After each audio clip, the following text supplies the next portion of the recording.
Hi అండి. నమస్తే. మేమైతే కొత్త బండి తీసుకున్నామన్న విషయం మీ అందరికీ తెలుసు కదా! ఈ బండికైతే మేము వాహన పూజ చేయిద్దాము అనేసి థర్డ్ బండిలో ఉన్న వీరాంజనేయ స్వామి టెంపుల్‌కైతే స్టార్ట్ అయిపోయామండి. మేమైతే వెళ్ళేసరికి 9 అలా అయిందనమాట. ఇదే టెంపుల్ అండి. ఈ టెంపుల్‌కి మీరెప్పుడైనా వచ్చారా లేదా అనేది కామెంట్ చేసేయండి. ఇక్కడైతే మేము వెళ్ళేసరికి ఒక పూజ జరుగుతూ ఉందనమాట. ఇక్కడైతే టికెట్ కౌంటర్ అండి. మనం బైక్స్‌కి అయితే రూ. 100 అయితే టికెట్ తీసుకుంటున్నారు. కార్‌కి, ఆటోకి ఒక్కొక్కటి ఒక్కొక్క ప్రైజ్ ఉంటుందనమాట. మేమైతే ఇక టోకెన్ తీసుకొని వెయిట్ చేస్తున్నామనమాట. ఇక పూజ అయితే ఇక్కడైతే అయిపోతుందండి. మేమైతే పూలదండ అది కొనుక్కుందాం అనేసి ఇంకా పూలదండ, నిమ్మకాయలు అవన్నీ కొనుక్కొనేసి అయితే వచ్చేసామనమాట. ఇదైతే మనకి సికింద్రాబాద్ వెళ్ళే రూట్‌లో అయితే కనబడుతుందండి. రోడ్డు మీద కూడా మనకి ఆంజనేయ స్వామి కనబడుతూ ఉంటారనమాట. ఇక మేమైతే బండి పెట్టేసామనమాట.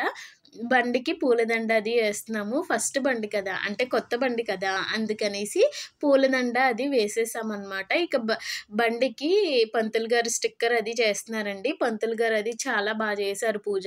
ఇదివరకైతే ఒక హాఫ్ ఎన్ అవర్ అలా పట్టేదండి బండికి పూజ చేయడానికి. ఇప్పుడు చాలా ఫాస్ట్‌గా 10 మినిట్స్‌లో అయితే చేసేస్తున్నారనమాట. ఎంతైనా దేవుడి సన్నిధిలో మనం చక్కగా ఇలా బండికి పూజ చేయించుకొని, ఆయన స్టిక్కర్ అతికించుకుంటే ఆయన అనుగ్రహం ఉంటుంది కదండీ!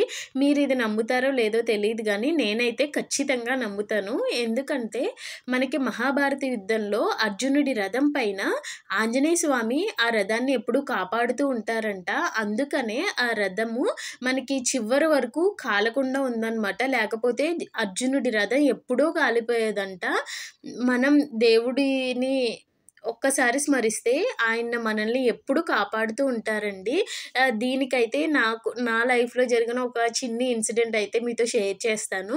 మా మ్యారేజ్ అయిన ఒక 3 ఇయర్స్ తర్వాత ఎప్పుడో మా వారికైతే యాక్సిడెంట్ అయిందనమాట. కాలుకి బాగా తగిలేసింది దెబ్బయితే.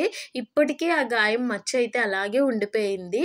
అప్పుడు కొంచెం ఆయనకి క్యూర్ అయ్యాక మేమైతే పాత బండప్పుడు మనం పాత బండి కూడా ఇక్కడికి తీసుకొచ్చి పూజ చేయించుకోవచ్చండి. ఆ పాత బండి తీసుకెళ్ళి అప్పుడు పూజ చేయించుకున్నాక మళ్ళీ మాకు అలాంటి ఇన్సిడెంట్ ఎప్పుడూ జరగలేదనమాట. అప్పటినుంచి నాకైతే బాగా నమ్మకం. అందుకని ఎప్పుడైనా నాకు మనసుకి ఎప్పుడైనా అనిపించినప్పుడు గానీ, ఇలా కొత్త బండి తీసుకున్నప్పుడు గానీ, ఇలా పూజ చేయించుకుంటూ ఉంటాము. 1 ఇయర్‌కి ఒకసారి కానీ, 6 మంత్స్‌కి ఒకసారి గానీ మనం చేయించుకోవచ్చండి. అది మన ఇష్టం అనమాట. ఇక పంతులు గారు పసుపు, కుంకుమ బండి మీద ఏయమంటే నేను, మా వారు చాలా ఎక్కువేసేసామండి. సర్లేండి బండికి దిష్టి తగలకుండా ఉంటుందనేసి ఉంచేసాననమాట. ఇంకా పూజ అయిపోయి హారతి ఇచ్చేశారు. ఇంక నేను నిమ్మకాయలు పెడితే మా వారు తొక్కించేసి ఇంక బయటకొచ్చేసాము. ఇంకా నెక్స్ట్ పూజకి మళ్ళీ వెళ్తారనమాట. ఇంక బండి ఒక సైడ్‌కి పెట్టేసి మేమైతే టెంపుల్‌కైతే వెళ్ళిపోయామండి. ఈ టెంపుల్‌లో అయితే ఆంజనేయ స్వామి స్వయంభూ అంటండి. చాలా బావుంటుంది టెంపుల్ అయితే. చాలా పీస్‌ఫుల్‌గా చాలా పెద్దగా ఉంటుంది. మీరెప్పుడైనా వెళ్లారా లేదా అనేది కామెంట్ చేయండి. ఇక్కడ ఫోటోల మీద ఆంజనేయ స్వామి జీవిత చరిత్ర, సుందరకాండ, ఆయన లంకకి వెళ్ళినప్పుడు సముద్రంని దాటిన ఫోటోస్ మొత్తం అంతా ఉంటాయండి. రామాయణం అంతా గూడా ఇక్కడ ఉంటుందనమాట.